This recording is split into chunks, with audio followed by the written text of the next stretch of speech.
Excellent. Okay, we have been warned. Right. Yes, now make good faces. Absolutely. Yeah. So it's absolutely great and wonderful to be welcomed here. So yeah, Yulia, you were gonna. Yeah, no, I'm just gonna say hello and welcome to this semester's first Friday seminar of the Forum for African Studies.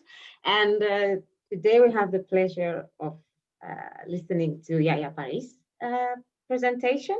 And do you want to introduce yourself? Sure, Or why not? yeah, We're okay, good. I'm being hosted by Uppsala, which is Swedish Institute, and the Swedes are known for, not bigging themselves up. The whole Jantelagen culture, you gotta keep it real.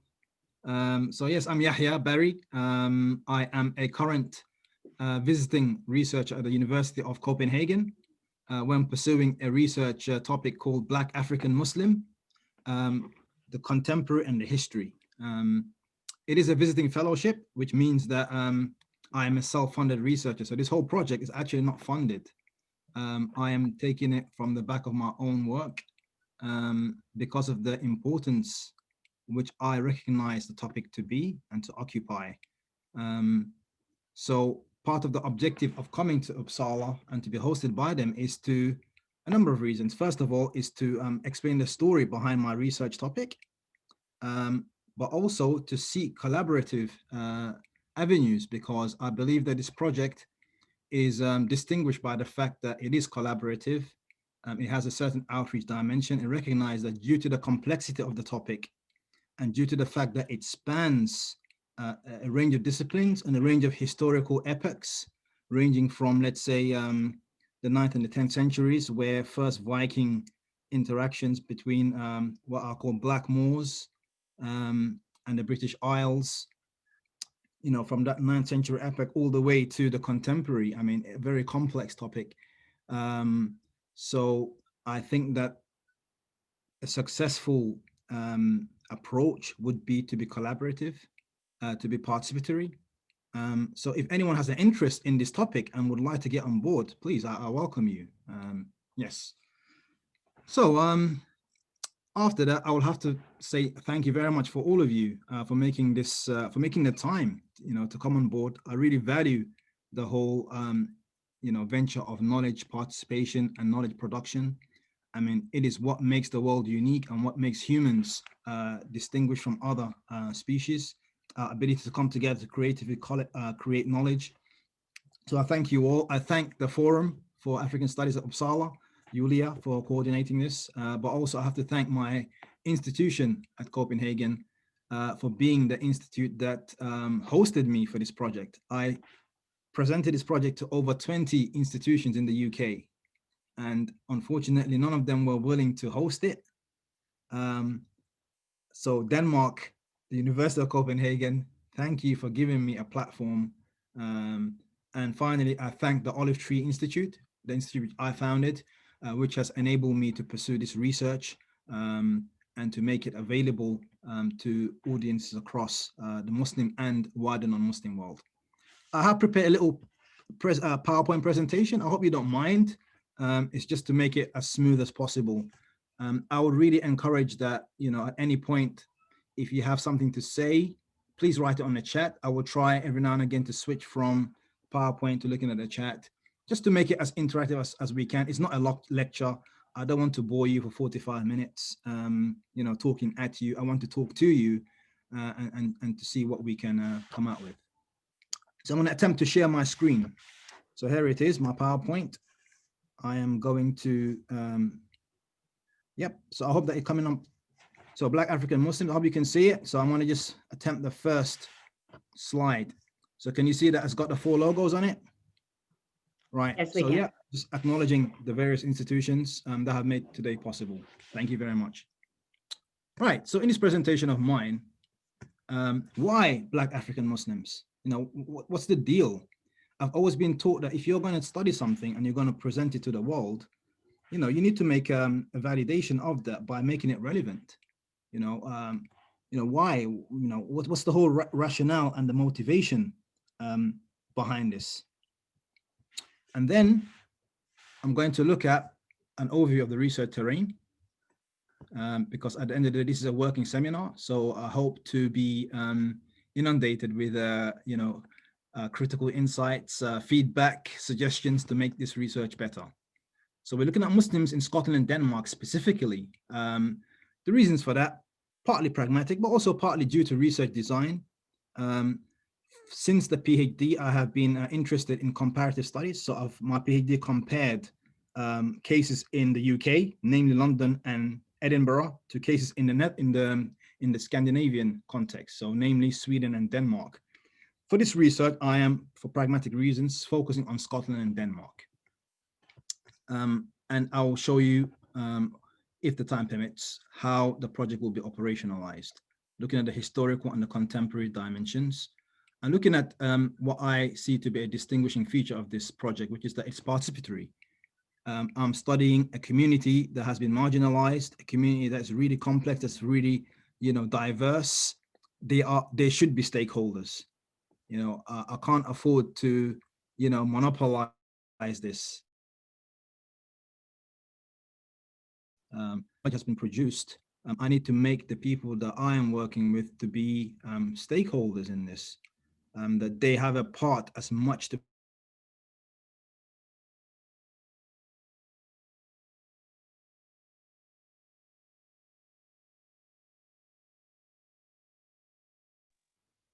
Did we lose him? I think so. Okay, well, yes, we did lose him. No, there's nothing we can do, just wait. To play in this project. Sorry, Yahya, we lost you at a moment there, and we lost the screen as well. Yeah, at some point I thought, oh God, what happened? I'm back now, and hopefully you're all back too. So I think the yes. last point that I stopped at was why Black African Muslims. Yes, and please share your screen again because we lost that. Absolutely, no problem at all. And welcome to Kajan or Kayan. Please, if I pronounce your names wrong, please feel free to rectify me. Yes, it's Right. Kian. Kian. Right, okay. Thank you. I'm gonna go back to my slideshow. Thanks. So why Black African Muslims? I say that a picture paints 1,000 words. So the first picture I have here on this slide is a picture of flags of the St. George's Cross, which to any of you, this is the flag of England, who know the British context. And the EDL is a far right, right-wing populist group. They were one of the groups that I studied for my master's thesis. I looked at how Islam has been intrinsic to this group's identity and to its formation. So I guess the reason why I'm sharing this particular picture is I wanted to show you that one of the genesis and the origins for this research topic looking at Black African Muslims, in a way, stems from a research topic looking at, white supremacy, nationalism, race, and racism. And you may ask, why is it that I'm sharing this insight? For me, I see, I'm going to just read a little bit from the paper that I prepared. I see it important to share these insights at the beginning because I now realize that my work is influenced in varying ways by my baggage, quote unquote. Although speaking in the first person here, I invite you to participate in this reflexive exercise. That our worldviews and experiences shape our perceptions and interpretations. The ways we articulate our research problems, the theoretical and methodological approaches that we adopt, and the eventual conclusions we reach are all part of these individual subjectivities.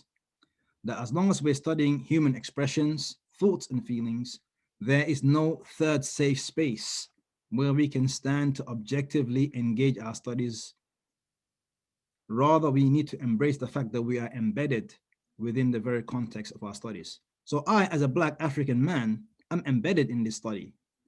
This study originated from a feeling of insecurity that the religion that I am trained in to represent, i.e. Islam, and furthermore, my ethnicity as a black man, when they come together, they form a very unique entity, which could be seen as foreign and not belonging to the national context which I am in, which I'm resident in. So the feeling of insecurity made me, as a person, as a social agent, I have different ways that I could have reacted to this. One of the ways that I reacted to it was that I sought to understand this phenomenon. So I researched it. Like, why do these people see us as a threat? Why are they scared? Why are they doing this? I've come full circle since finishing the PhD, looking at how Muslims are responding to right-wing populism and the far right. I came to, and that's the next picture I'm going to show you. Towards the end, I started to explore elements of my own blackness and my own Muslimness and my own Africanness. And although the picture that I'm sharing in the middle, does anyone know what that picture may represent? Anyone? I invite early, contributions from the audience. They're in India. Yeah, not a bad guess. Yeah. So as you can see, they're not really of African black stock, so to speak. Rather, this is a depiction of the lascars. If anyone know, the lascars were Indian seamen. They worked for the British Empire, especially the East India Company, when Britain, as a as an imperial power, when it started to do trade in places like India, such seamen were crucial to bringing goods to and fro the British Isles and India. So basically, the literature pointed out that these were the first Muslims to arrive on the British Isles. And in my PhD thesis, I accepted this. And I even wrote about it because the sociological approach that I took to the study, I had to do a historical analysis of how Islam came to be in Scotland and how it came to be in Sweden and in Denmark. And I accepted this narrative. But towards the end, and that's the third picture that I'm going to show there, I came across literature saying that actually there were black faces. So this is a picture of a depiction of somebody called John Blank. And when I say the name John Blank, let me just stop sharing and come back to the audience. When I say there's a black man called John Blank in 1511, depicted in the Westminster Tournament Roll, what's your initial thought about that? John Blank, 1511, in Tudor England. I mean, the guy's African. Where did the name John Blank come from? Surely, right? That should be an immediate question. And furthermore, when I started to come across the descriptions of these individuals in the archives, they're described in the Elizabethan records as blackamoors. Black Moors. And we know that the Moors were a people who were resident in the North African region. And furthermore, when the Iberian Peninsula, Spain, current day Portugal, when they came under Islamic rule, black peoples resided in this part of the world. And I came across the fact that some of these individuals made their way across the British Isles in as early as the 9th century. So I was asking myself, hang on, then why aren't they mentioned in the literature? I mean, and what is going on? So that is what has sparked this interest of mine, looking at Black African history. But also it was motivated by the fact that I, as a Black African man, I cannot help but feel at certain instances that I am struggling against certain institutional and certain structural forces who at certain points have marginalized peoples who look like me, peoples who came from regions of the world like me. And so for that reason, there's that legacy. And I'm aware that my identity is shaped by these forces. So it created this interest. Again, I'm sharing this from the perspective of participatory knowledge, and from the perspective of also being reflexive in acknowledging that I don't know what kind of specialism that some of you come from, but in the sociological literature, this is something that is really crucial to framing your study. And I look forward, if any of you want to discuss it further and share your insights and how you approach your studies, I'm looking forward to that. To return back to my PowerPoint. So this is what shaped my study and this interest. We have to look at some of the historical underpinnings of the topic because it shapes it to a very significant extent. And that's why the project is called History and the Contemporary, because we need to recognize that the contemporary is shaped significantly by what's happened in historicity. So we know that Islam originated from the Arabian Peninsula. And what is of particular interest, if I was to try to hover my mouse, is that by about 132 years from the origins of this particular religion, we find that it finds its way across North Africa and then to the southern parts of Europe, in what's termed here as Andalusia. So by around about 662 to 750, you had Muslims of Black African origin having an engagement with Southern Europe. Now, when you look at the history of Islam and Muslims in Europe, and especially in the context that I've studied, Scotland, Sweden, and Denmark, why is this narrative not really, let's say, focused upon?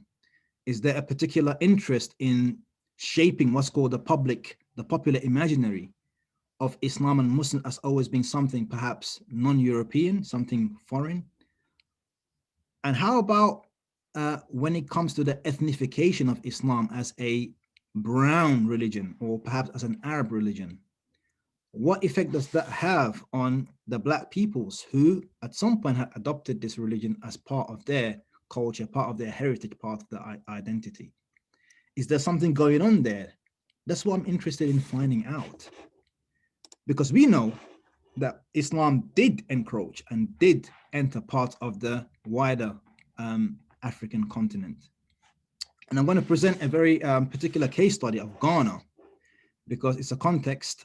So I'm originally from the Gambia, but I have studied or conducted field work in Ghana as part of a Christian-Muslim relations trip with the Church of Scotland, the University of Edinburgh's Al-Walid Centre, and the Al Maktoum Centre in Dundee. So my case study in Ghana, I'm showing this image. Again, if I was to invite, I love images because images speak, or they can paint 1,000 words. Does this image ring a bell for anybody, or does anyone, what am I trying to communicate with this image? Anybody? A chance for you to knock yourself from the nod and from the any sleep or slumber that may have affected you. From my classes of German philology, I recognize the boat is a Viking boat. It's the only thing that. Okay, Viking boat. Oh, that's really interesting. Small and very. That's all I think. Okay, thank you, Fatima. Anybody else? So a clue that this is actually in West Africa, and this is Ghana, right? So you have in Ghana, if anyone's been to Ghana, have you heard of Elmina Castle? Yes. It's one of the early castles that were built by the Portuguese, and it was a fort that was crucial to their trades, and later on the slave trade of humans from what was then called the Gold Coast. But that was contemporaneous with the arrival of Christianity. So you could see on the southern part of Ghana, which is where Christianity came from, there's a depiction of power, as you said, Fatima. Yes, there's a boat, there's the castle, there's a depiction of power, of institutionalization. But what about the north? The north is like depicted almost empty. What could be emerging from the north, or what could be existing in the north?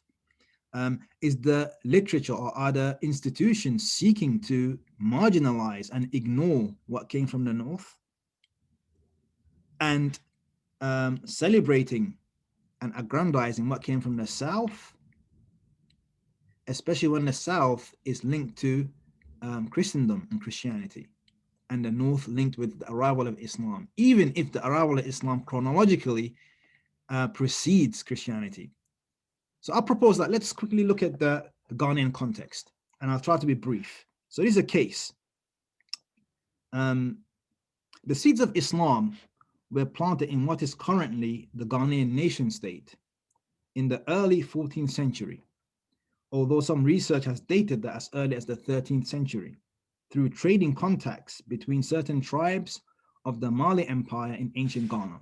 So the trade links that we saw earlier, you know, whether it be of particular materials like glass, oil lamps, silk, to the trade in humans through slaves, certain raw materials, certain animal products like ivory, etc.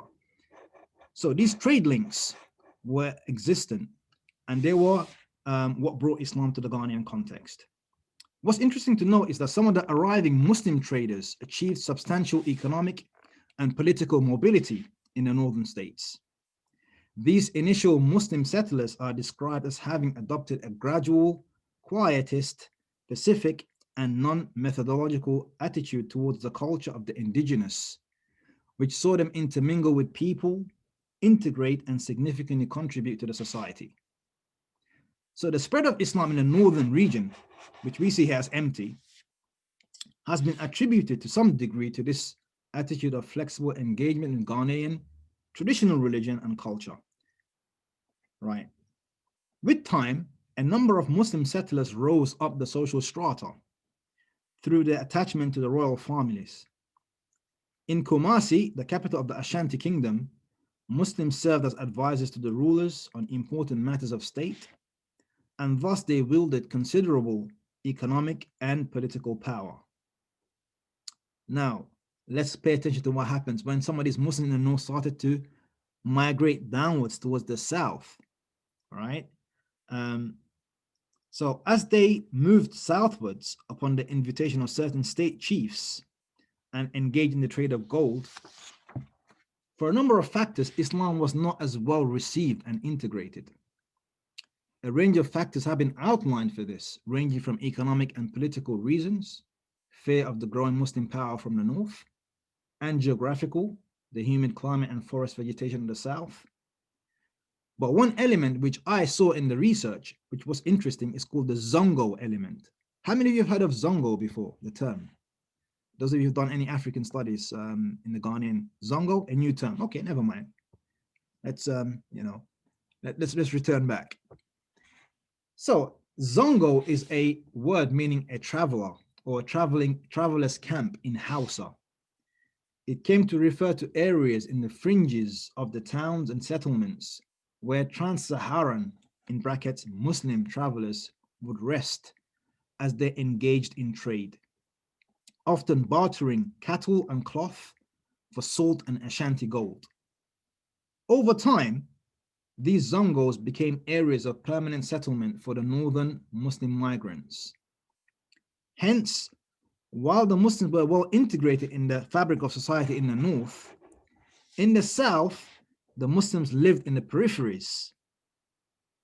And when I reflected on the situation of the Muslims in places like Rosengård in Malmö, for those of you who are in Sweden and know the local dynamics there, or in Nørrebro in Copenhagen, and in London, Brixton and Brick Lane, how the Muslims were similarly placed in certain peripheries within the cities and in certain areas, certain segregated areas. The kind of like the wrong term to use would be ghettos, but that's certainly what some people would have recognized that to be. So in the colonial era, in tandem with the arrival of Christianity in the South, these Zongo areas became, out of sight, out of mind locations to contain the northern Muslim migrants, who were basically exploited as a source of cheap labor for the colonial expansion of the cities. So whilst the local Southerners and indigenes were included, catered for in the town planning, the Northerns were left to fend for themselves in this Zongo. Now, it's really interesting how research elements and topics tie into each other. I started from the beginning that my interest in Black African studies stemmed from my interest in nationalism, white supremacy, right-wing populism. But then I found in studying Islam in African contexts, the elements of populism, believe it or not, also featured, really surprisingly. Again, this Zongo element where you're having Muslims, northern Ghanaians, moving southwards and living in peripheries, this came to be politicized in a very populist way. How? We'll find out. To transform Ghana into a modern democracy, Kwame Nkrumah's government modified the British Nationality and Status of Aliens Act of 1914, which divided residents of the colony into three categories. You had the natives, the subjects, and the migrants. The natives were the indigenous population, the people of the land. The subjects, interestingly enough, are immigrants from other British colonies. Like, for example, if they were British colonies from like Sierra Leone, from Nigeria, etc. Whereas the aliens were migrants from neighboring French colonies. The subjects and natives held the same privileges of citizenship, whereas the aliens were subject to expulsion from the colony if they were considered a threat to public order. By the late 1960s, the term aliens acquired a pejorative connotation, referring to communities whose continued residence in the country was contested, were they even Ghanaian to belong with, to begin with. And some of them were even detested. And it is at this juncture that Muslims who had arrived as early as the 14th century, 2 centuries ago, would be implicated. So on the popular front, the indigenous Ghanaians applied the word alien to anyone who lived in the Zongo, dressed like a Muslim, and spoke Hausa. And this populist application of the term alien placed the northern Ghanaian Muslims in a compromised position, because whilst they shared aspects of the Zongo identity, they also considered themselves as indigenous native Ghanaians, because they've been there for like, what, generation upon generation. So how can they be called aliens? Anyway, I just thought that to be a very interesting intersection between citizenship, belonging, religious identity, that even within members of the same ethnic group here, Black Africans, we are seeing a problematic or a problematized Muslim identity. Now, how would this fare when some of these Black African Muslims would find themselves in Europe? Now, before moving to that slide, I just want to point out that the literature has identified that there's been a sort of Eurocentric approach, which has framed how historians have viewed the religious landscape of West and Central Africa, and also to a certain extent the Caribbean. Black African religious history is supposed to have begun with the Middle Passage, with enslavement, and reaches its defining moment with conversion to Christianity. So in this view, virtually no West and West Central African religious beliefs and practices of any substance or significance survived. And I'm citing the work of Frey and Wood, published in 2000 now. So what do we have here? I have just laid out some of the historical context in how peoples of black color, black skinned individuals, whether they be termed as Black or Moors, how Islam came to be part and parcel of their identity, right?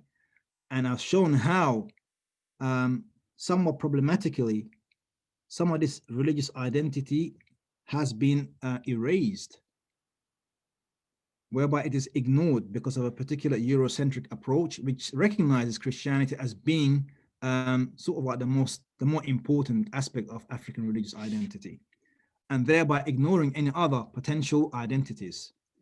I think to a certain extent that explains the lack of recognition in the literature of Muslim peoples prior arriving to the British Isles and to mainland Europe prior to the arrival of the South Asian sailors that we saw in the 17th century. So Islam came much earlier, about a good 900 years before. So why is this not documented? And what is the legacy of this on peoples of Black African Muslim identity? How does that historical marginalization, how does that impact their identity? So these are questions that this particular research topic looks to examine. So that was just a quick timeline of Ghana, the case that I've just presented, showing how basically Islam preceded Christianity by a good 2 centuries. And despite that, Ghanaian identity, and rather the history, has tended to incline towards Christianity being the more definitive identity marker of Ghanaians and of Black Africans. And for that reason, it could explain why individuals in 15th century Tudor Britain would be carrying names like John blank. And as I will show in some of my narratives and evidence, beginning with some of the narratives of some from the archives, how this particular element came to be. So I'm going to present 3 narratives and a case from Edinburgh, where I'm currently based doing my research. The first is the case of Mary Phyllis. So here I am citing from a source, blackhistorymonth.org.uk, for some of these 3 narratives. So Mary Phyllis was the daughter of Phyllis of Morisco, a Moroccan basket weaver and shovel maker. Right? So we already determined that Morocco came under the Islamic influence as early as the 700s, right? And in Morocco were individuals who would be black-skinned, blackamoors. Now, the archives retrieved by some of the historians like Miranda Kaufman, who wrote a book called The Black Tudors, she featured 10 of these stories. I'm just portraying 3 of these narratives. And the first of them, this Mary Phyllis. She's just termed to be the Moroccan convert, but what did she convert from? That is, the archives are silent on that, right? So she came to London around about 1583, 1584, where she became a servant to John Barker, a merchant and a factor for the Earl of Leicester. Note how the archives go on to highlight that she was baptized in the summer of 1597. And her servant, or rather the individual she was serving under, died on the 28th of June, 1599, but then the archives remain silent on Mary Phyllis. We do not know any further information about her. But we know that her name is Mary. Is that her original name? We do not know. But she is termed as being baptized and as a Moroccan convert. The next case we have is John Blank, the famous royal trumpeter. The 2 images of the court trumpeter John Blank in the Westminster Tournament Roll of 1511 comprise the only known portrait of a Black Tudor. He was present at the court of Henry VII from at least 1507 and may have arrived with Catherine of Aragon in 1501 when she came to Spain to marry Henry VIII's older brother, Prince Arthur. Now, in 1509, this man called John Blank performed at both Henry VII's funeral and Henry VIII's coronation. Interestingly enough, he was paid wages, so he was not a slave. He earned a wage, and he even successfully petitioned the new king for a pay rise. He married in 1512 and was given a wedding present by Henry VIII. But after that, he disappears from the records. Next narrative. Ayuba Suleiman Jallo, writer, intellectual, and abolitionist.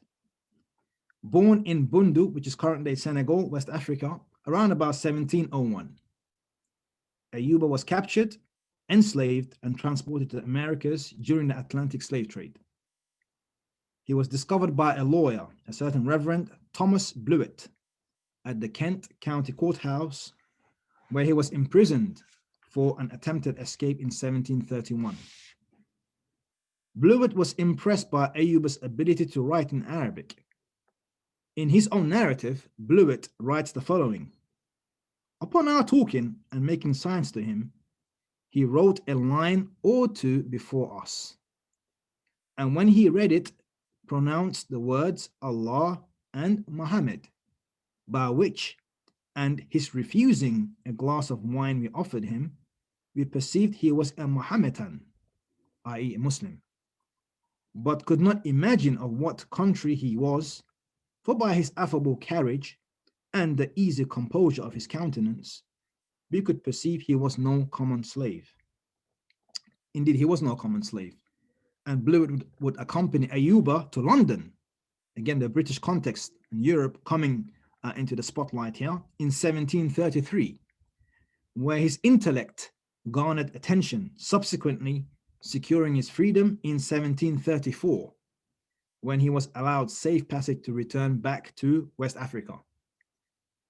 Now, in this portrait by William Hoare, Ayuba is depicted in a very noble gesture, and he has a red book hanging around his neck, which is said to be a Quran, which he wrote with in his own hands. And his memoirs were published as one of the earliest slave narratives. My next case is direct evidence that I have collected here in Edinburgh. So I don't know if any of you see this. This is what? A gravestone, right? And in it, the inscription, Tom. Again, Tom, just the name Tom, an African slave boy, died in Edinburgh, April 19th, 1884, age 13, redeemed with the precious blood of Christ, erected by children of Rose Hall United Church. Again, we have this factor coming up again, the factor of potential conversion. Was it voluntary? What were the identities of these individuals prior to their arrival in Europe? Now, moving towards the contemporary, I am particularly interested in seeing the impact of the historical on the current, as I've said. Now, these centuries of systemic, erasal from archives, from the popular imaginary, surely that must have a legacy and impact on the manifestation of Islamic identity on Black peoples. Now, in this article retrieved from the Al Jazeera website, this Munira Rashida, who is pictured left, is a rapper, and she lamented how Muslims see Black culture as inherently evil. So there is something going on there, whereby in certain expressions of Black culture and Black Islam, that seems to run against a certain normative, descriptive construction of Islam and its understanding. A particular Islam which has, let's say, some of the research has shown it to be ethnified, so the ethnification of Islam as a predominantly Arab or a predominantly South Asian religion, because the Muslims who arrived in Britain may have been Muslim, but they were Black, but their history, their narrative, their archives, their identities have not been uncovered. This leaves the Muslims at somewhat of a liminal sort of standing. And the literature has indeed not really looked and studied them. And this is where I seek to make a contribution with this study. Furthermore, I have begun to observe a particular movement within certain Black Africans, or even individuals of mixed ethnicity, beginning to explore elements of this intersection of Blackness, Muslimness, Europeanness, Americanness, Westernness, etc. This was a Black Muslim Renaissance Festival, which happened for the first time last year, which I was a part of. Now, here is the blurb of the event, which I'll read. Increasingly, Black Muslims are coming together to discuss shared challenges and ideas for the future. These discussions, so vital for the healing of our collective past, are inspiring change and growth throughout the African diaspora. The Black Muslim Festival would explore the different aspects of our experience, from self-development, identity and mental health, to relationships and parenting, from wealth creation and business to community activism, hijrah, and preparation for the next generation. I found this to be very interesting, and I see it to be, this is another poster that went with the festival, just to showcase the pluralism which exists, and a very interesting intersection of identity, where particular Black Muslims are seeking to explore, seeking to navigate their identities as being European, as being Black, but as being also Muslim. And it has created many diverse expressions, which I am interested in exploring, and particularly looking at elements of material heritage, looking at things like how fashion, but also elements of culture, let's say music, rap, poetry, how elements of these cultural expressions draw upon some of the resources like religious identity, like culture, like history, like geographical background, etc., in their contemporary manifestations, and seeing the links between that and between historicity. So I think I can safely stop here. I can give an overview of the research terrain, looking at how the particular context that I am looking at, Denmark and Scotland in particular, how I'm approaching them. But I've spoken for about 45 minutes, already 10 a.m. rather, and I'm keen to open the floor for discussion and for initial feedback. And if need be, I'm happy to proceed and give the research terrain and also how I'm seeking to operationalize my research. But let me stop here for now and open the floor for discussion. Thank you.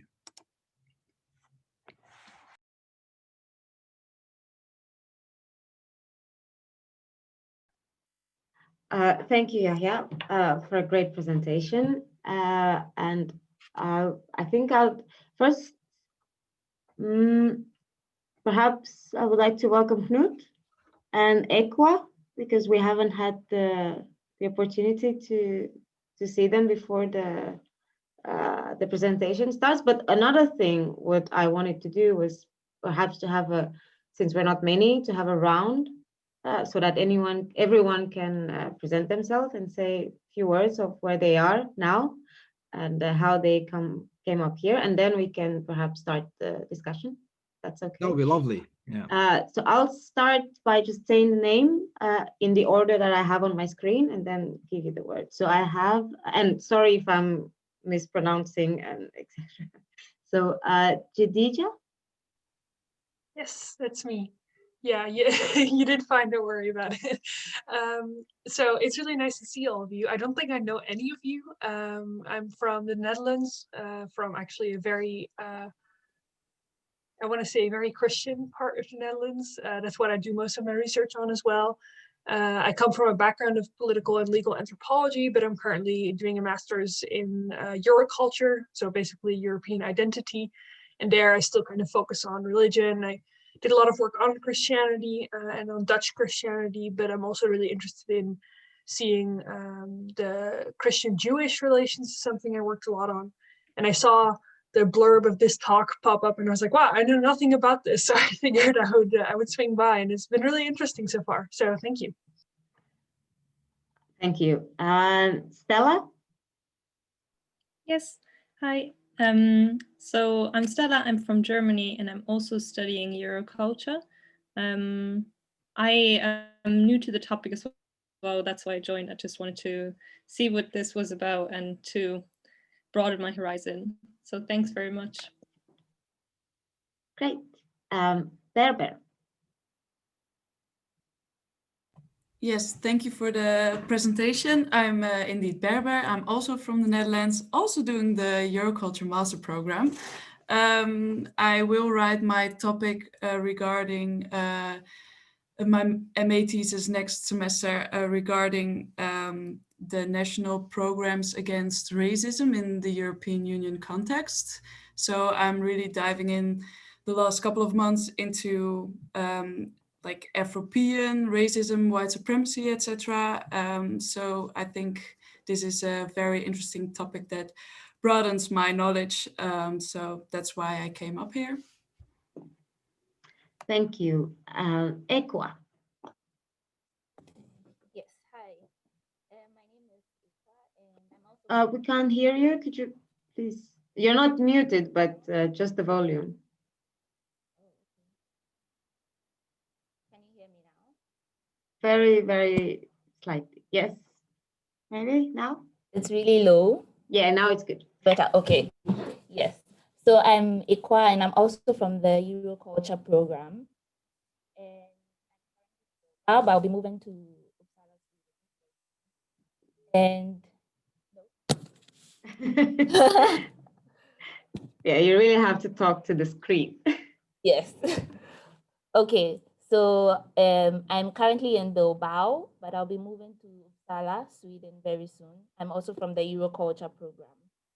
Okay. And I'm from Ghana, actually, so I did recognize the Zongo context and everything. Yes. Ah, wonderful. And yes, and I'm interested in exploring basically Europe-Africa relations. And so I was really interested to know what this was about. Thank you. Knut. Yeah, hello everyone. My name is Knut Holter.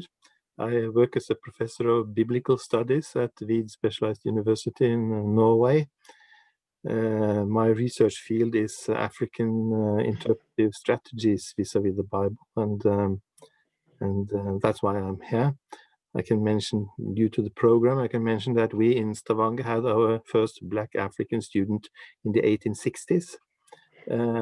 So we have a long history of collaboration with the churches and the universities and seminaries on the African continent. Thank you, Knut. Kia.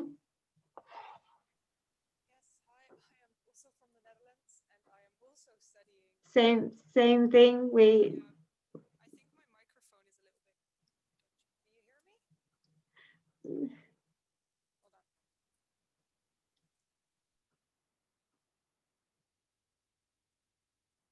Can you hear me? Is this better?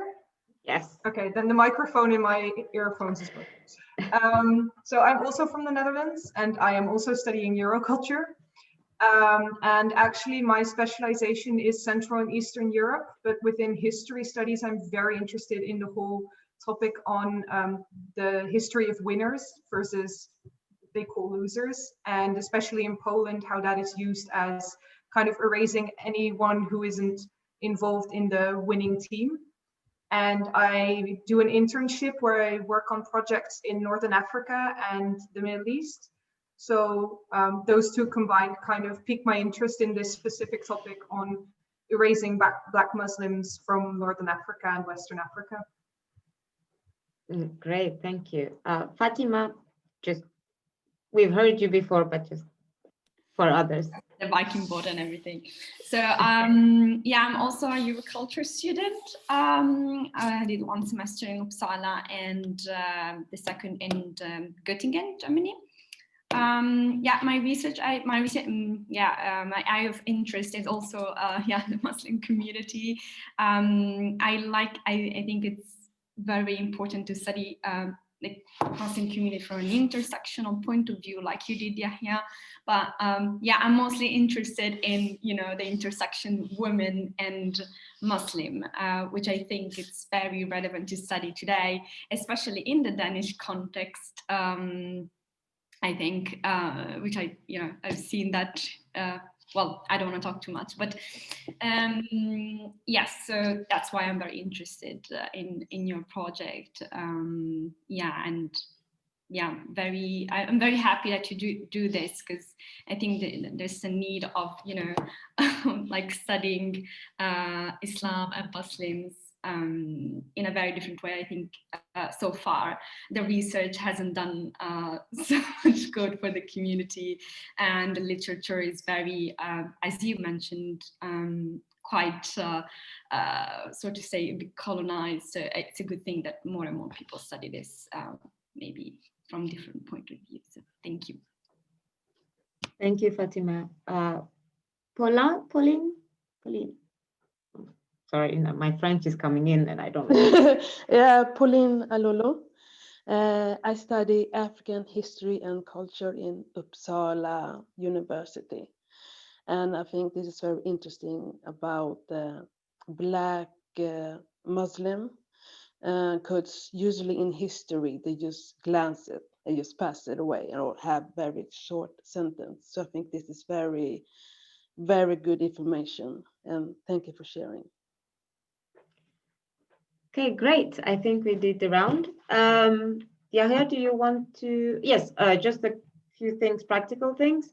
Well, I think you can raise your hand or write your question in the chat, but I think everyone perhaps would speak up here. Yeah, should we start the discussion? Would you like Yahya to say something? I think I've said enough. I spoke for most of the time. I'll really love to hear from the participants.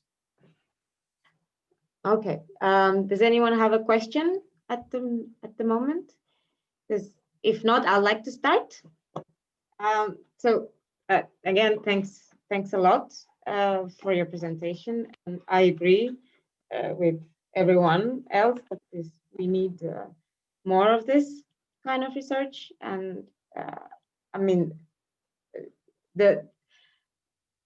being from an African context, studying theology, being of mixed race, mixed intercultural, etc., the amount of information I have, or the baggage that you spoke of, is so limited, and it's you just don't want to imagine what else is going on, like how little we know. So thank you for this. There's a lot of things that you've talked about, but one of you mentioned the word Afropean and the concept of Afropean, and you do not use that, Yahya.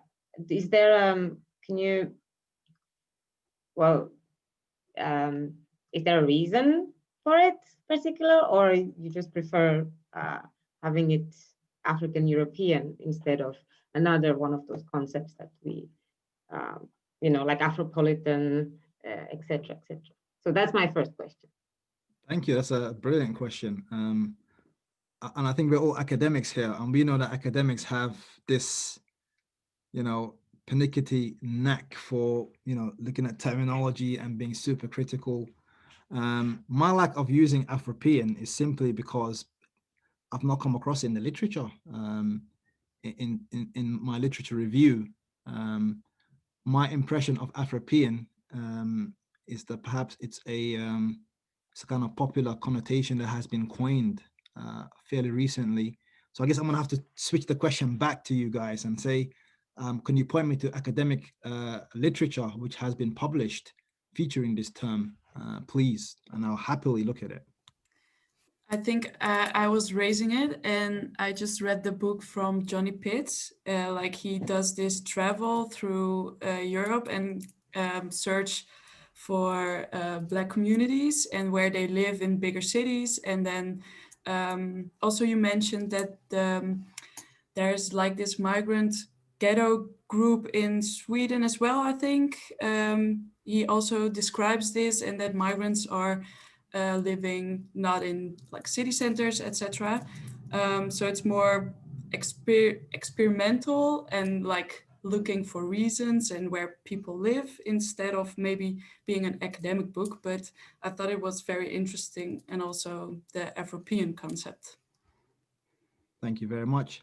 Yeah, it's really interesting that it's a popular book, and that's why I'm really wary that sometimes academics get themselves into this ivory tower and just speak to each other and don't really speak to the popular culture, who, number one, the academics themselves study, but their work is not filtering too, because they just speak to themselves. So I'm guilty of that here, and I need to be more real. Yeah, so thank you. Yeah.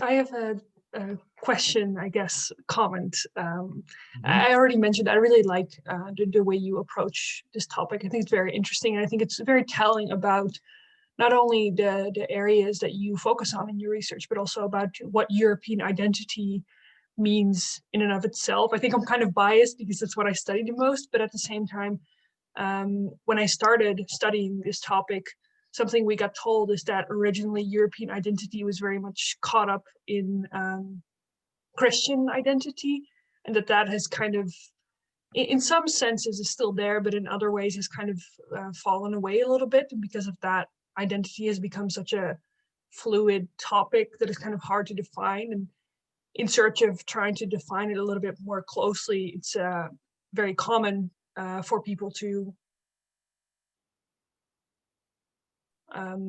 identify what is European, not in terms of what it is, but rather what is not. So I think part of that goes some way in explaining why it's so common to see any group that is not typically associated with European to just immediately exclude that, because it's easier to identify with what you're not rather than what you are, because it's so unclear for a lot of European groups, I think.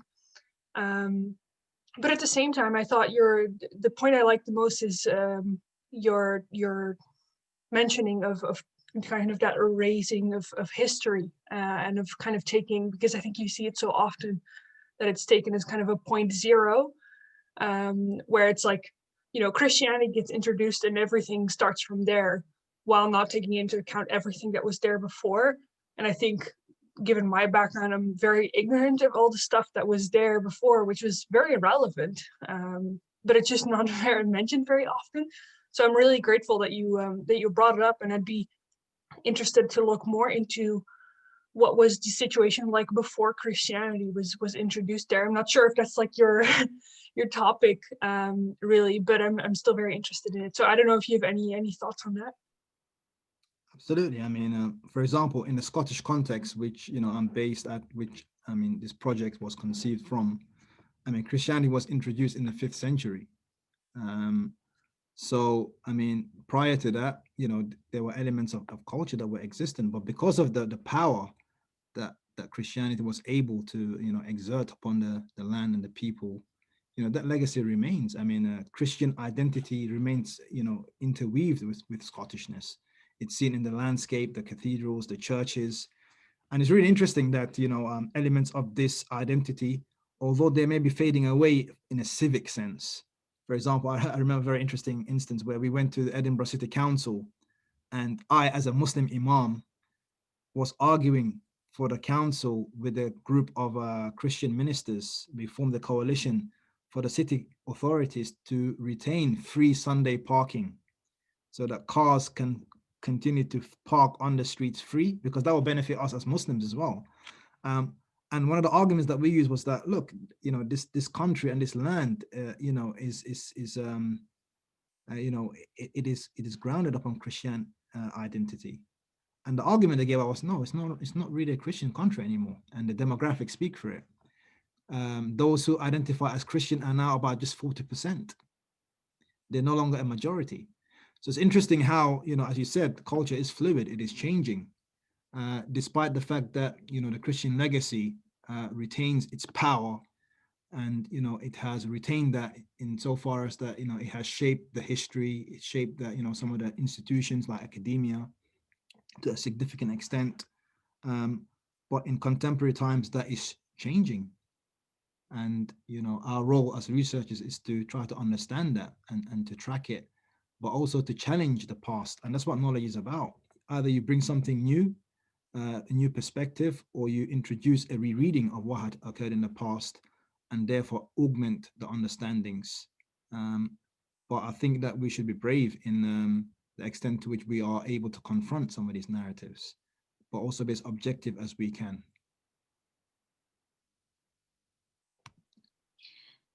Yeah, may I?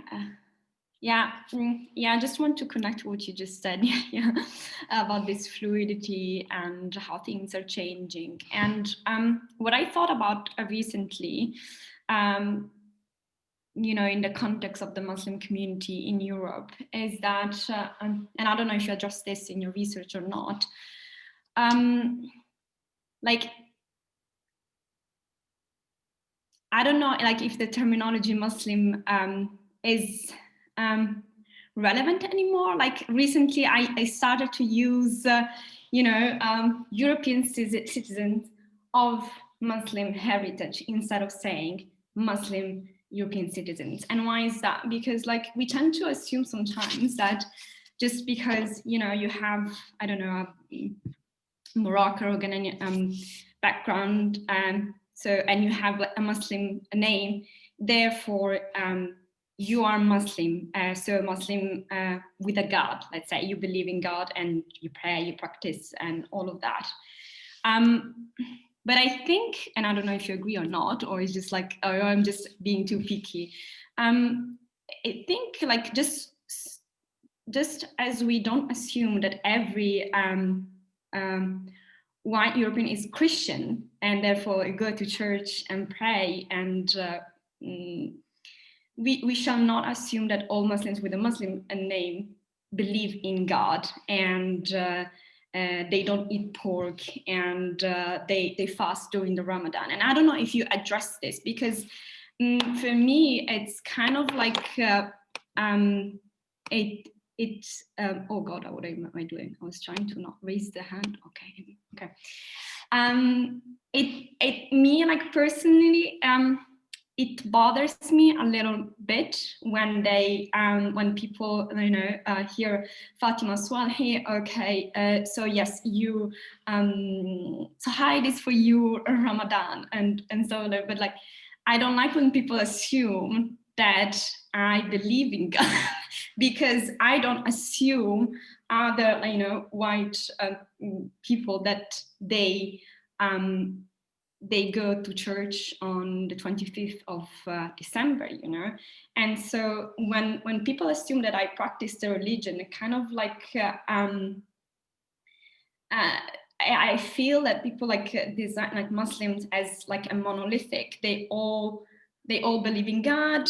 They all fast during Ramadan. They all don't eat pork. But there are like multiple ways to be, first of all, Muslim. Sometimes you can believe in God, but don't practice any of Ramadan and stuff. Sometimes you carry a Muslim name, but you don't believe in God, you're atheist, and I don't know if I'm asking you like if you address this, because I think then the terminology maybe should change a little bit, and therefore why I started to think instead of saying Muslim people, saying like people of Muslim heritage, because things are changing and evolving, and I think us Muslims or people of Muslim heritage should address first of all this and say, look, we're not all the same, so don't just assume that we do all sorts of things and blah blah blah. I don't know if I explain myself correctly. Thank you. You made yourself very articulate there. I can understand the very important issue that you've raised. Again, as I said, academics, we have a knack for being, very, particular about the terminology that we use. And that's why in all of our studies, we're expected to define our terms and to operationalize them within our studies frameworks. So the term Muslim, you need to kind of ground that ontologically and epistemologically. Who is a Muslim in this particular study? How do you define them? And of course, whilst particular trends within media and within even certain circles of academia has been to monolithize Islam and Muslims as this one singular monolithic entity, the way that we conduct our studies should recognize the diversity that exists within this category of Muslim. Now, the way that we go about doing that, whether it be that we introduce certain qualifying terms like Muslim heritage, Muslimness, and other terminology some scholars have used, that is for us to be careful and to be critical in doing.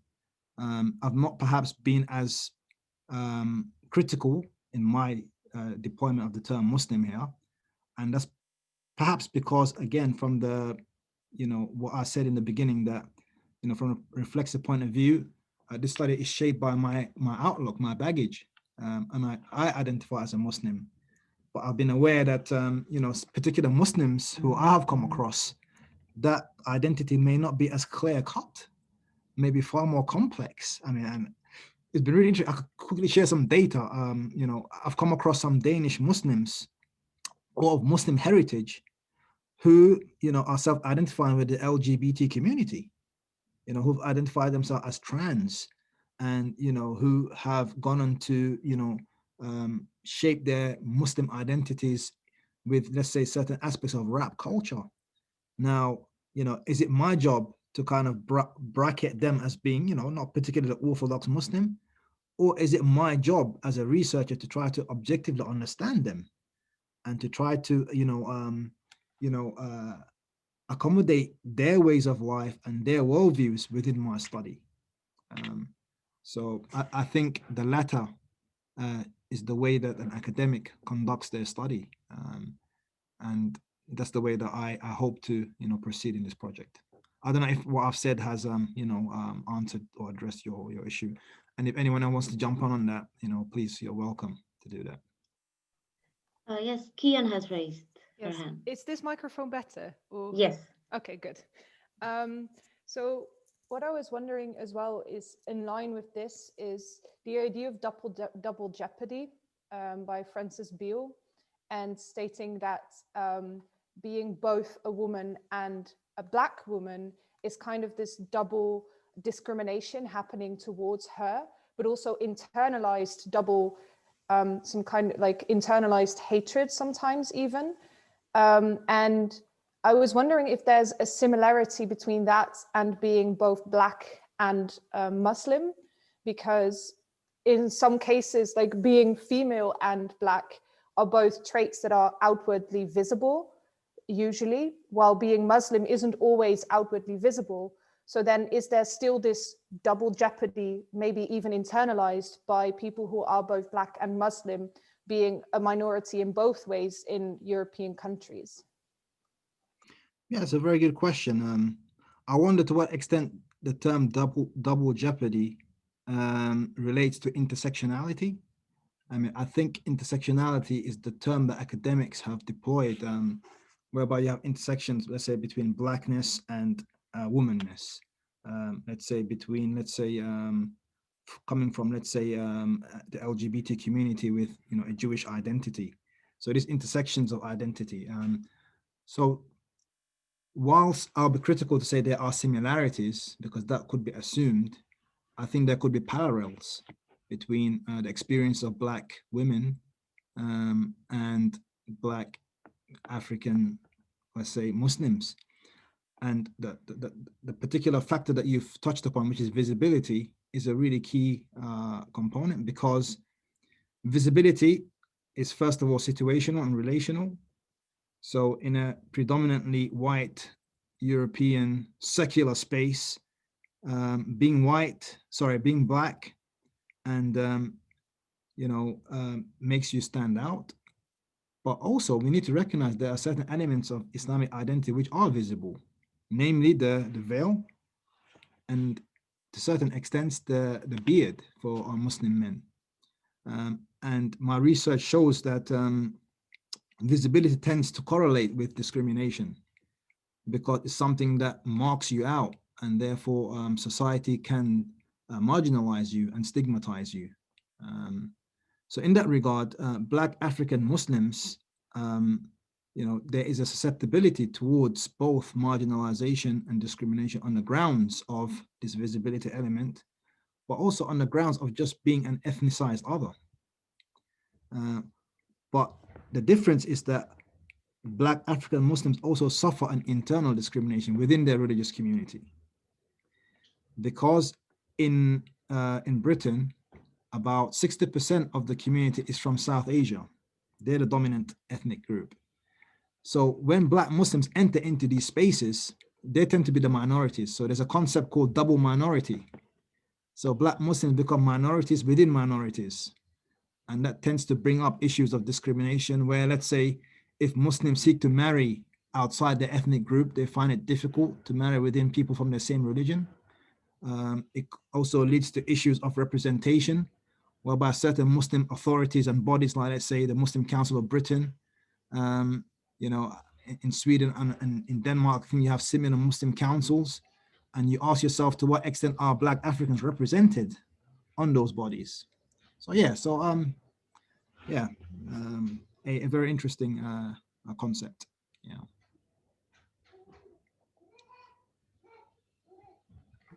I think we have perhaps time for one last question. If anyone has. Yes, Knut.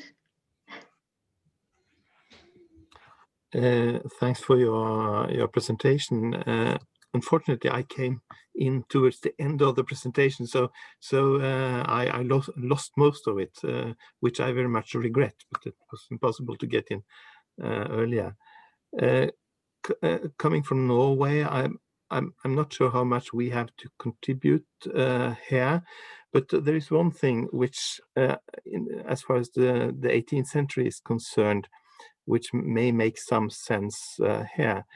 Hardly any black Muslims in Norway at that time, as far as I know, but Norway was already at that time seafaring nation, so we had a lot of sailors, and in the literature there is a genre of people who have been captured in the Mediterranean and kept as slaves in North Africa. So there is a literature genre about being a slave for black African Muslims. Would you find that also elsewhere, and are you working with that kind of material?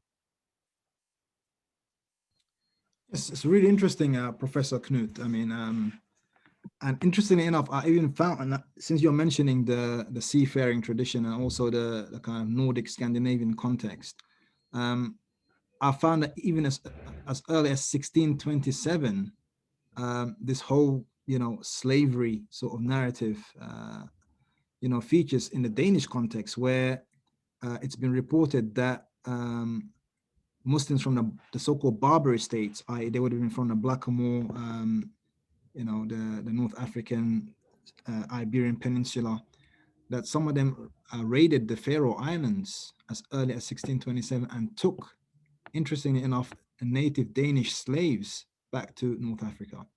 So it's a really interesting thing, this whole, slavery narrative, both from the Africans, but also from the indigenous Europeans. But it's interesting, the literature tended to focus more on the African, dimension, i.e. the Africans being the slaves and their identity somehow being intrinsically tied to that.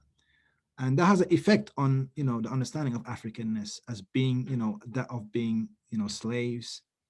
And, I think that what I'm seeking to do is to seek to deconstruct that and say that the story is far more complex than that.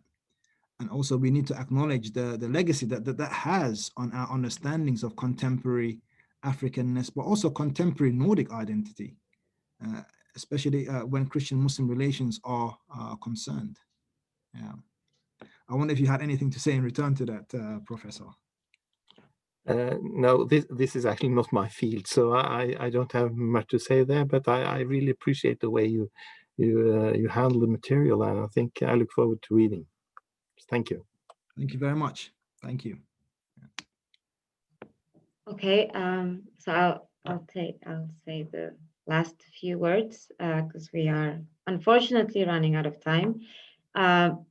Thank you again a lot, Yahya, for taking the time and doing this and teaching us new things. I mean, it's one of the great things about forums is that you can just join in and learn a whole other field. And with Zoom now, I know I like physical seminars, but this is a good thing, and I think we should keep it.